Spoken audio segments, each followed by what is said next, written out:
O evangelho de hoje inicia com Jesus conversando com os discípulos depois do jovem rico ter ido embora. E ele comenta que a vida desse jovem parecia ter um grande sucesso material, mas por outro lado ele parece ter vivido como quem vivia numa disputa na qual quem morresse com mais bens ganhava. E essa, na verdade, é descrita como uma situação muito triste por Jesus. O texto do Antigo Testamento vai nos mostrar que a gente procura sentido para as nossas vidas e muitas vezes as coisas nas quais a gente procura o sentido da vida é chamada por Salomão em Eclesiastes de vaidade. No entanto, a reflexão de hoje nos mostra que Deus nos permite sim conhecer o sentido da vida. E o texto bíblico começa falando que o sentido da vida não está nos tesouros terrenos que nós podemos conquistar. Esse sentido não pode ser encontrado na busca por paz, por exemplo. Claro que existem exceções, mas a maior parte de nós não quer viver em conflitos. Pelo contrário, nós queremos uma vida de paz e de serenidade e por isso a gente busca a paz com nós mesmos e a paz entre nós e as outras pessoas. A nossa cultura é uma cultura que supervaloriza o sucesso material como se fosse justamente o caminho para alcançar a paz. Como se você tivesse coisas suficientes, vocês então vão estar se poupando de conflitos internos e externos. Mas uma cultura materialista se prova errada. É só ver o que acontece com tantas famílias que de repente têm tanto dinheiro, mas lhes falta rumo na vida.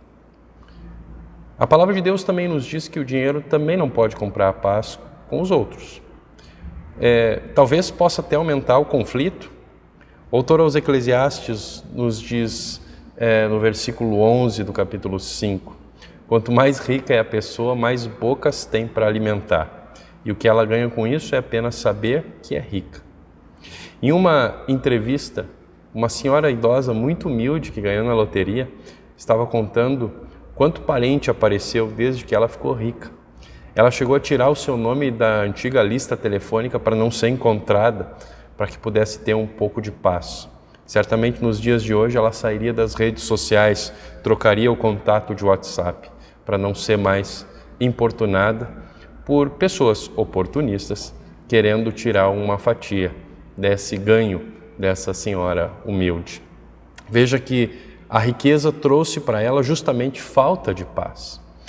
E o dinheiro também não pode comprar a paz interior.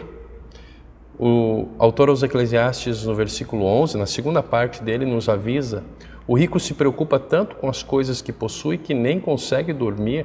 Pode ser que as riquezas tragam o contrário de paz interior, tragam um conflito interior. Quando os bens deste mundo forem as coisas mais importantes na vida de alguém, essas coisas só podem trazer inquietação, preocupação e noites sem dormir. Todas as riquezas deste mundo não são suficientes para conquistar a paz. Como diz o autor aos Eclesiastes, não faz sentido, é como correr atrás do vento. Por isso, o sentido da vida também não pode ser encontrado na nossa busca por eternidade.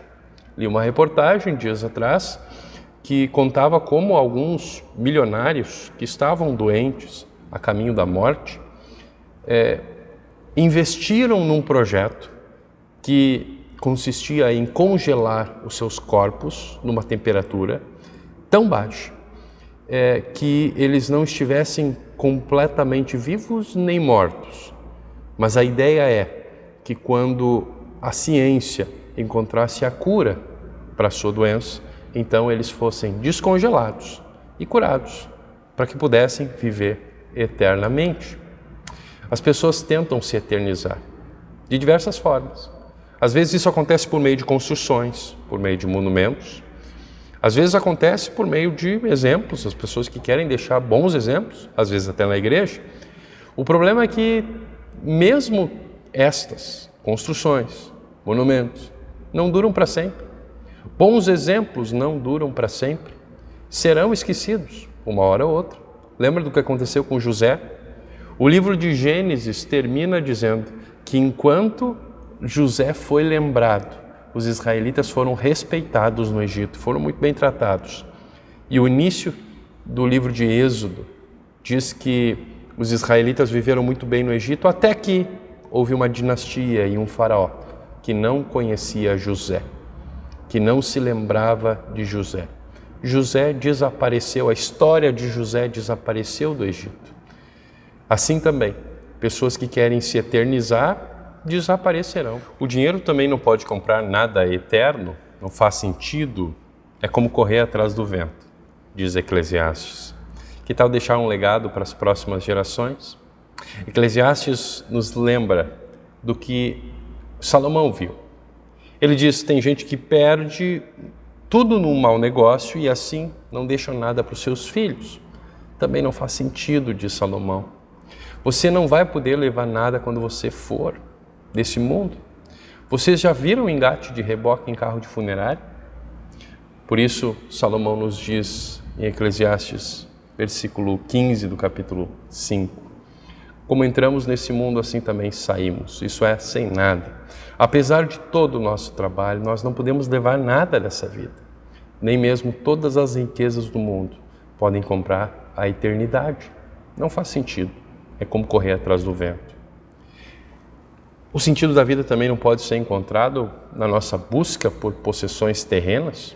Lembra que quem ama o dinheiro nunca ficará satisfeito.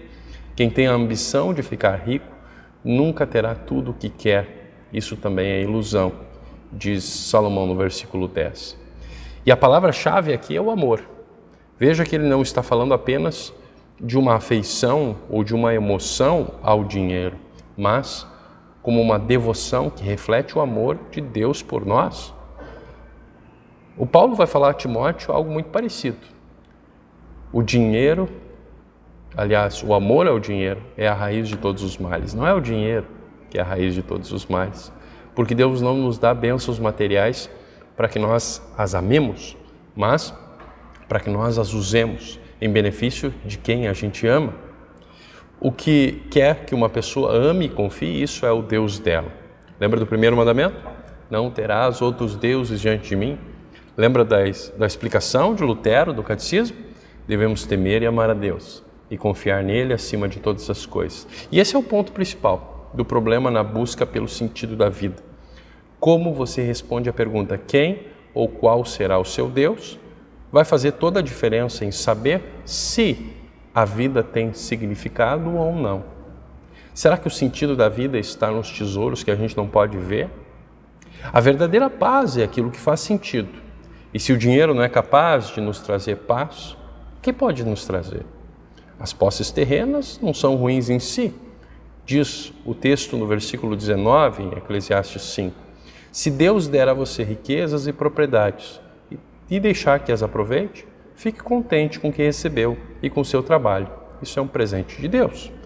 Tudo isso é dom de Deus, que Ele nos deu para que a gente aproveite. Ele é o Criador e doador de toda a boa dádiva.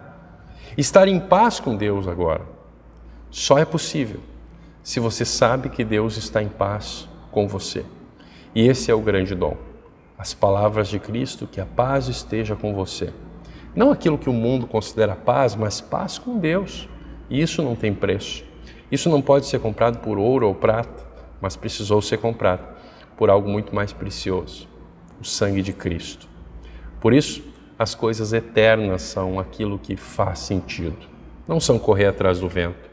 Por isso, uma vida vivida na paz de Deus não pode ser e não será possível enquanto estiver amarrada a coisas que perecem, enquanto depender dessas coisas.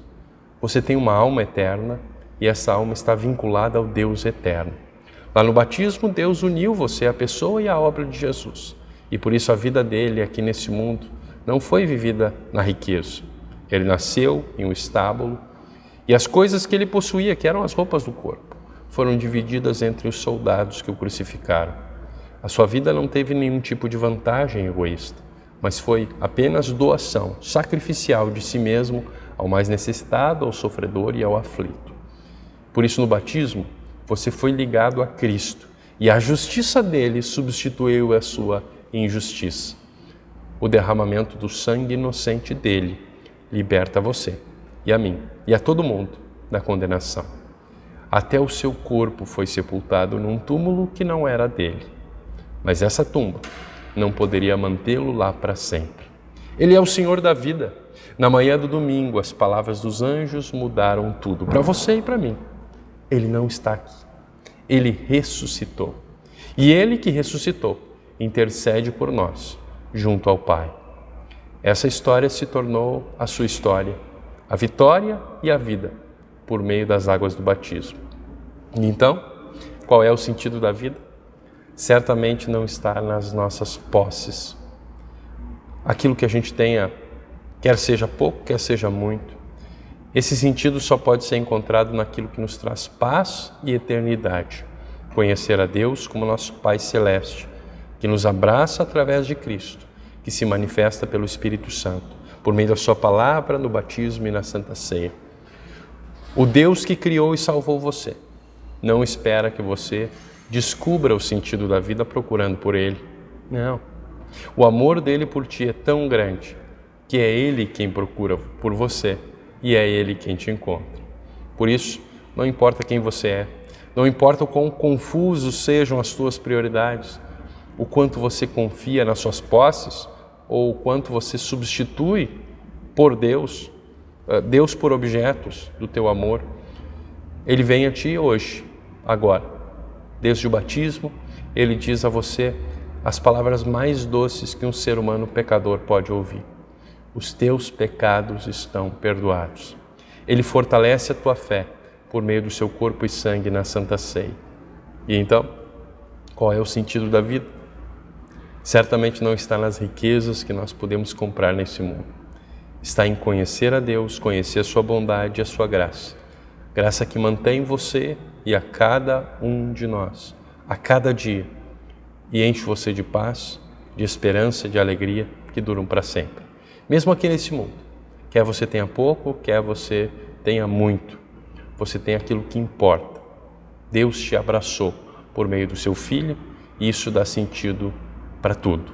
Longe de Deus, tudo se torna sem sentido, mas com Ele, e nele, por meio dele, todas as coisas ganham sentido e propósito. Que Deus abençoe essas palavras no coração de vocês.